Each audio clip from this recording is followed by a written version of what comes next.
When it comes to tracking calories, there are two schools of thought. Number one, this is a must if you want to lose weight. Or number two, calorie schmalories, just cut out the junk.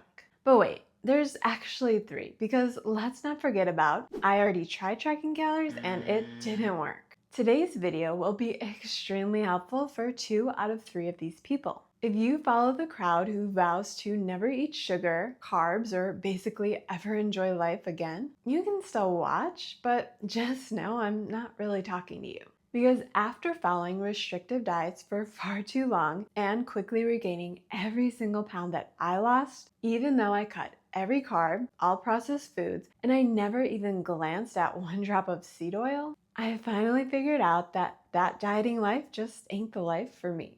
Instead, I did what all of these diet gurus will swear to you is the devil himself. I just tracked calories and protein, but we'll get back to that in a minute. Turns out, calorie schmalories are kind of a big deal when it comes to fat loss. Because when you eat too many of them, you gain weight. And when you eat too few of them, that's when you lose weight. But here's what most people get wrong. You think you need to eat way less food in order to lose weight. The truth is, most people who struggle with weight loss are actually eating too little, which is exactly why their diets keep failing. Which puts me in the first camp, who believes that tracking calories is a must if you want to lose weight, but that's not so you can starve yourself. I believe in tracking calories so you can eat more of what you love while still losing fat. Because if you're already eating what you love, then why would you ever cheat on a diet like that? Well, I'm not at the Tammy Faye Baker televangelist level when it comes to counting calories, since I also believe if you only eat 100% real foods that you'll probably get to the same place without having to track. I do understand that the world we live in isn't set up for us to only eat meats, fruits, and veggies and then be on our way. Plus, rice cake s'mores don't fall into any of these categories. And I don't think I would have lost 50 pounds without eating more rice cake s'mores, not 0 rice cake s'mores. So there's that. So for anyone who I didn't offend after mentioning Tammy Faye, let me show you how to calculate your calorie needs the right way so that you can actually eat more of the food you love, not less, while consistently losing fat. And that starts with setting up a calorie deficit that works for you. But here's what most people get completely backwards about setting up their deficit. You think it's go big or go home when it comes to weight loss. So you pick the biggest deficit possible, which yes, you can lose a lot of weight like this, but only at the beginning. Oh, and it is weight that you'll be losing, not fat. And trust me, there is a big difference. Whenever you make big calorie cuts, at least 40% of what you lose is lean mass, which is the mass that's keeping your metabolism running. So when you lose the muscle, you lose the metabolism. And then you quickly regain every pound you lost. Only this time, it's all coming back as fat, putting you into an even worse situation than when you started. Which is why you want to settle for a more moderate calorie deficit where you lose only 1 to 2 pounds per week max. Let me walk you through exactly how to calculate your moderate calorie deficit that actually works for sustainable fat loss. Let's jump over to my computer to show you how to calculate appropriate calories for you, as well as how to eat more to lose more, which is an amazing way to lose fat. So I'm over on the Mind Pump Macronutrient Calculator website, and I'm just going to scroll down to where you put in all of your basic information and change that for me. So I'm female. Right now I'm around 150 pounds. I am 5'7" and I just turned 46. Now, let's just pretend that I'm sedentary. I don't really do much activity outside of regular daily life, so I'm just going to put none, little to no physical activity. I'm going to scroll down to my goal, which means I want to lose fat. And right now, this is telling me that my BMR, my basal metabolic rate, is 1357, and my total daily energy expenditure is 1561. Now this first number, BMR, is the amount of calories you burn if you were just to lay in bed all day. So your body automatically is burning that many calories just keeping you alive. The total daily energy expenditure is how many calories your body's burning with normal activities like getting up to use the bathroom or maybe doing the dishes. So nothing very active, just living your normal life. So if I add no activity to my day, that's telling me that I could eat around 1,249 calories to lose weight at a moderate pace, which is 20% deficit, which is exactly what you want. Being someone who's 5'7" and 150 pounds, 1,249 calories isn't a lot. But if I don't have any activity, that is where I'm stuck at if I want to lose weight. And that's not even losing a pound of fat per week, because if we look at our TDEE, that's 1561, and our deficit is only 1249, that's only about a 300 calorie difference. So that's only going to put me around losing about half a pound per week if I eat this low calorie and don't really get any more active. So your goal with any fat loss plan should be to get more activity.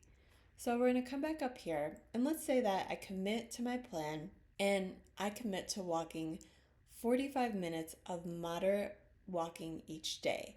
Now that could be 45 minutes in the morning, get it done, or it could be split up throughout the day. Maybe you take two 20-minute walks each day, or maybe you take a brisk 15-minute walk after each meal. Whatever works for your life, whatever you could fit in, that's what you should do. Well, now that is bringing you up to a moderate amount, 4 to 6 hours of exercise per week if you commit to walking around 45 minutes every day. So your BMR, it stays the same, it will stay the same no matter what. But now your TDEE went up to 2036. So that's a pretty big jump just by adding a 45-minute moderate walk each day. And now, if you want to lose fat in a moderate deficit of that 20%, now you get to eat 1,629 calories. So that's almost 400 calories more just by committing to walking. And not only that, but committing to walking, it's actually going to bring your appetite down. So you get to eat more with a lower appetite. So it's a big win-win here. Plus, when we look at your TDEE 2036, now you're at about a 400 calorie a day difference, which means you're getting closer to that 1 pound of fat loss per week mark, which is going to be about a 500 calorie per day deficit. So right now, you just shot up from 300 to around 400 per day in a moderate deficit. So just adding a little bit of walking each day allows you to eat more while also losing at a faster pace. Now, let's say you decide, okay, I'm really committed, so I am going to find 60 minutes every day to walk. I'm going to get on a brisk walk, either 30 minutes twice a day, 20 minutes 3 times after meals, however you want to break that up. Plus, you've heard that strength training can be really great for building your metabolism, which, yes, it's true, it is. So you decide to add 2 full body workouts each week. Well, now you just jumped up to this a lot, 7 to 9 hours of exercise, because you're walking for an hour every day briskly, and you added 2 hours of strength training. Now all of a sudden your TDEE shoots up to 2307, and you get to eat 1,846 calories a day to lose weight at a moderate pace, and now you're closer, even closer to that 500 calorie day difference. Now you're about 400, a little over 450. So you're getting really close to losing 1 pound a week just by walking briskly for an hour every day and committing to 2 full body workouts, which is going to help push your total daily energy expenditure up even more as you build muscle. Now, let's say you go all out and you decide you want to walk and you want to do 3 hours, a 3 full body workout, 60 minutes every week, which, it's really not that much exercise. But when you do that, now you're burning 2,579 calories a day. You can eat over 2,000 and you have over a 500 calorie deficit, which means you will be losing 1 pound of fat every week by eating 2,063 calories a day. So the more activity you commit to, the more you can eat while losing more. I know it seems really obvious, but a lot of people do the exact opposite, where they will add in all of this activity, but then they'll take their calories really, really low. And that's a strategy that always will backfire. So this move more, eat more approach is something that is not only healthy for you, but it's way more sustainable long term. Okay, now that you understand how to calculate your deficit, let's talk about how to actually stick to it, which is not just by eyeballing everything you eat. Because when you do that, you'll end up eating 20 to 50% more than you think. And in case you think I'm exaggerating, there are actual studies that prove this. So you'll want to start tracking your food with a food scale and macro tracking app. You don't need anything fancy here. I prefer this simple scale that I've had for years that lets you measure food in grams and ounces, which is all you really need. To measure what you're eating, just place your plate on the scale and zero it out. Then add what you're eating onto the plate and figure out how many ounces or grams that you're eating. And then log it into your macro tracking app. I personally use Chronometer just because I have for years and it's really easy, but you can use whichever app works for you. So if you're eating 5 ounces of lean ground beef, just weigh it and track. When you're searching for foods, make sure you're using the cooked version since the cooked versions will be different from raw versions. And since most people don't just eat beef by itself, but usually as part of a recipe like spaghetti meat sauce, let me show you how to build a recipe, which is a good idea to do for anything that you eat on repeat.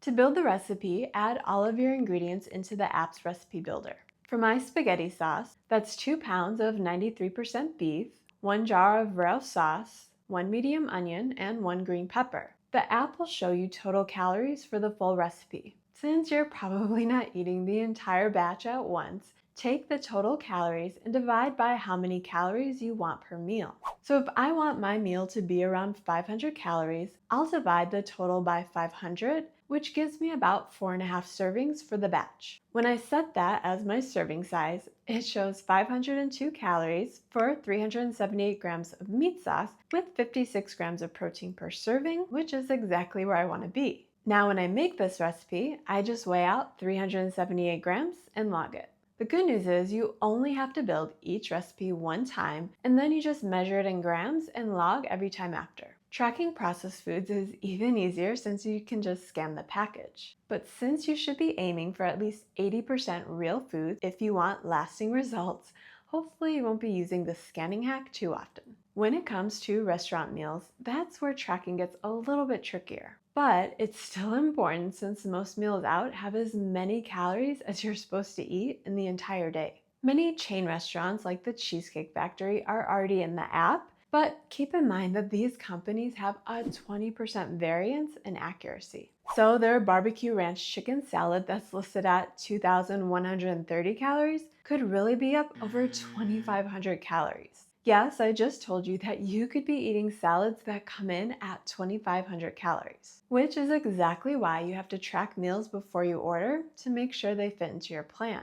For restaurants without listed calories, I just take my best guess with the understanding that I'm probably off by at least a few hundred, which is why it's smart to eat out less often when you're in a fat loss phase. And when you do eat out, just make the smartest choices possible, like meats that are grilled and sides that aren't fried. When it comes to sticking to your daily deficit, you can either aim to be within 100 calories up or down every single day, or you could add everything into a spreadsheet like I do and just use your weekly average. I prefer the weekly approach because it provides more flexibility. Now that you know how to track calories, here's the one macro that will make sticking to your deficit way easier, which is protein. That's because protein will keep you fuller longer in between meals, making it easier to stick to your moderate deficit. For most women, getting between 0.7 to 1 grams of protein per pound of your goal body weight works great. So if your goal weight is 150 pounds, aim for 35 to 50 grams of protein with each meal, which works out to 105 to 150 grams per day. If that sounds impossible and you have no idea how to get that much protein per meal, watch this video next. I show you an entire week of the high protein meals that helped me lose 50 pounds, which are the same meals that I still eat on repeat to easily keep the weight off.